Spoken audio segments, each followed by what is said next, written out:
Disclaimer: This video is made for entertainment purpose only. It does not mean to hurt and don't take it seriously. তো বন্ধুরা, বহুদিন পর একটা video নিয়ে এসেছি, কারণ আমি ব্যক্তিগত কিছু কাজে ব্যস্ত ছিলাম। কাংলুদের নিয়ে অনেকদিন ভিডিও না বানানোর জন্য আমার পেটের মধ্যে এরকম খুচু করছে, এরকম হচ্ছিল ঠিক। কারণ কাংলুদের গালাগাল না দিলে পেটে ভাতটা থাকে হজম হয় না। কারণ এমনই কীর্তি এরা করে, যার জন্য গালাগাল দিতে মানে আপনি পেট থেকে বেরিয়ে আসে থেকে কিছু বলি আর একা বলে তো মজা নেই, তাই ভিডিও বানাই। যাই হোক, তো বর্তমানে কাংলু শুধু গালাগাল দেওয়া নয়, কাংলুদের নিয়ে একটা কথা আমার মাথায় এলো যে এরা তো ওয়ার্ল্ড টেস্ট চ্যাম্পিয়নশিপ যেটা হচ্ছে সেখানে 4 নম্বর পজিশনে রয়েছে, বিকজ অফ তাদের উইনিং পার্সেন্টেজ 50%। তারা মাত্র 2টা টেস্ট ম্যাচ খেলেছে নিউজিল্যান্ডের সঙ্গেই, তাও হোম সিরিজে। একটা তো মানে আউটফিল্ড এবং পিচকে ব্যান্ড বাজিয়ে দিয়েছিল সিলেটে, সেখানে তারা জিতে গেছে। আর মিরপুরে তো মানে অবস্থা করুন, মিরপুরটাকে ব্যান করার পথে, কেন আইসিসি ব্যান করছে না আমি সেটাই বুঝতে পারি না। তো যাই হোক, এখনও অবধি কাংলুরা কোনো আর টেস্ট ম্যাচ খেলেনি। তাদের নেক্সট টেস্ট ম্যাচ কার সঙ্গে রয়েছে সেটা জানার জন্যই আজকে ভিডিওটা বানাচ্ছি। তো তার আগে দেখে নিই ভারতের আগামী দিনের টেস্ট ম্যাচ কাদের সঙ্গে রয়েছে এবং ভারত টিম ইন্ডিয়ার কী কী ফিচার্স রয়েছে।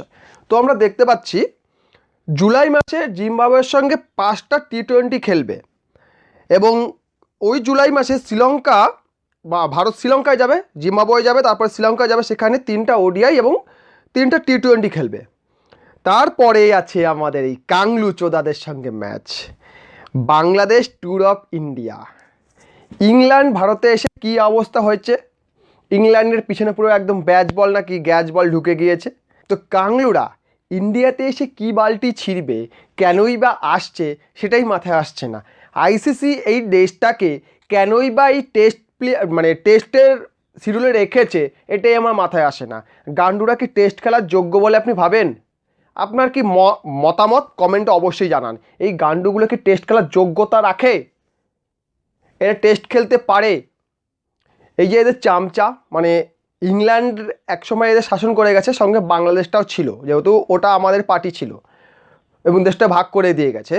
তো এই ইংল্যান্ড বাংলাদেশে ক্রিকেট খেলতে গিয়ে বলেছিল বাংলাদেশের সঙ্গে টেস্ট ম্যাচ খেলা উচিত। তাদের অবস্থা আমরা দেখতে পাচ্ছি, ভারতকে হারাতে এসে লেজে গোবরে হয়েছে। এবং তাদের এক সাবেক অধিনায়ক, নামটা এই মুহূর্তে মনে পড়ছে না, তিনি আবার কমেন্ট করছে ভারতের সঙ্গে হারাটা কোনো লজ্জার ব্যাপার নয়। তারা অবশ্যই ভালো টিম, অবশ্যই আমরা ভালো টিম, তবে যে কোনো হারই যে কোনো দেশের পক্ষে লজ্জার বিষয়। ছোট হোক বা বড়, ইন্টারন্যাশনাল মানে দেশের মান সম্মান জড়িয়ে থাকে। আমরা বিদেশে খেলতে গিয়ে সেখানে যদি হেরে চলে আসি, অবশ্যই আমাদের মান সম্মান লাগবে, যাদের মান সম্মান আছে তারাই লাগবে। তো ইংল্যান্ড হয়ে গেছে বাংলাদেশের মতো, আর বাংলাদেশিরা করছে ইংল্যান্ডকে কপি করছে, মানে ইংল্যান্ড বাংলাদেশকে কপি করছে, বাংলাদেশ ইংল্যান্ডকে কপি করছে। এবারে কে কার মতো হচ্ছে আপনি নিজেই ভেবে নিন, ঠিক আছে? এই কাংলুরা আবার ফেসবুকে এসে স্ট্যাটাস দিচ্ছে বাংলাদেশ ওয়ার্ল্ড টেস্ট চ্যাম্পিয়নশিপে 4 নম্বরে আছে। প্রথমে আছে কে? প্রথমে তখন ছিল অস্ট্রেলিয়া, তারপরে ছিল নিউজিল্যান্ড, এখন অস্ট্রেলিয়া আসছে 3-এ, নিউজিল্যান্ড হয়ে গেছে 2-এ এবং ভারত হয়ে গেছে 1-এ। বাংলাদেশ 4 নম্বর পজিশনটা ধরেই রেখেছে, কারণ তার টেস্ট ম্যাচ খেলেই নি। হনুমানের বাচ্চা, তোরা যদি না খেলিস তো 4 নম্বরে ধরেই রাখবি। এখানে পার্সেন্টেজটা ভ্যারি করে, এখানে নাম্বার তো ভ্যারি করছে না, এখানে পার্সেন্টেজ।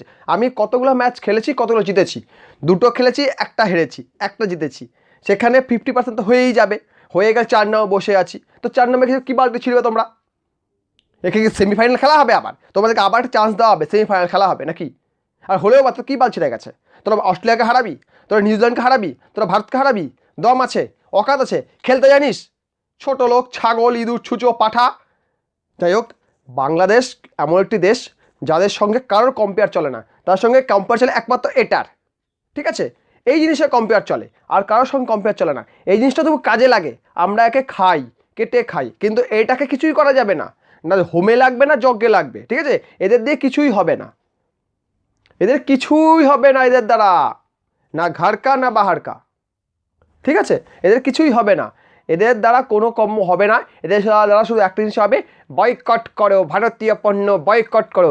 আবার অনেকে কি বলছে, আমাদের মার্কেটে, এখানের মার্কেটে ভারতীয় পেঁয়াজ না থাকে, পেঁয়াজের দাম আগুন, রসুনের দাম আগুন, জিরার দাম আগুন, ছোলার দাম আগুন, মানে সবই যদি আগুন লাগে তা ভারতীয় পণ্য বয়কট করতে হবে। স্লোগান লাগাও কেন হনুমানের দল?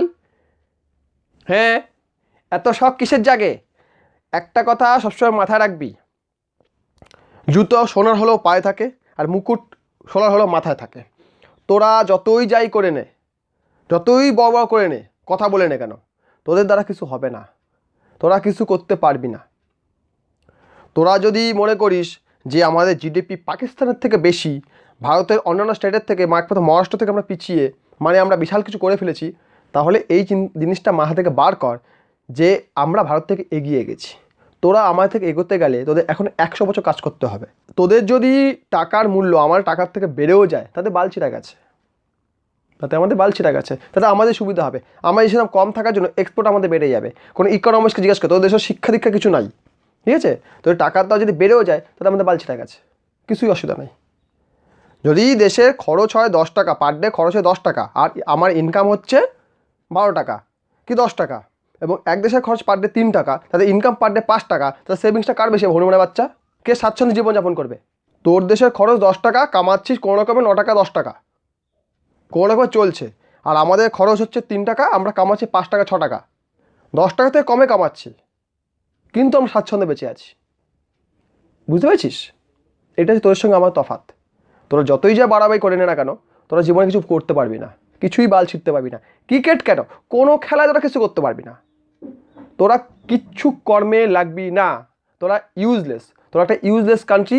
তোদের মানে তোদের নিয়ে ভিডিও বানাতেই ভালো লাগে না, তুমি ভিডিও বানায়নি, কিন্তু তোদের এই ফেসবুকে এসে এই নাচন কুদন দেখে না মাথা ঠিক ছিল না, সেটা মনে করে ইচ্ছা করে, মানে যেগুলো দেয় না তাকে ইচ্ছা করে ইচ্ছা করে দেই শালাদের পিছনে না, ওই পেট্রোল ঢেলে আগুন লাগিয়ে দিই শালা, বুঝতে পেরেছিস? নাহলে পিছনে ওই একটা গাছ বোম হয়ে যায়, গাছ বোম আমরা ফাটাই, দীপাবলির সময় ফাটাই, ও পদে ঢুকিয়ে আগুন লাগিয়ে দিই শালা, হনুমানের দল।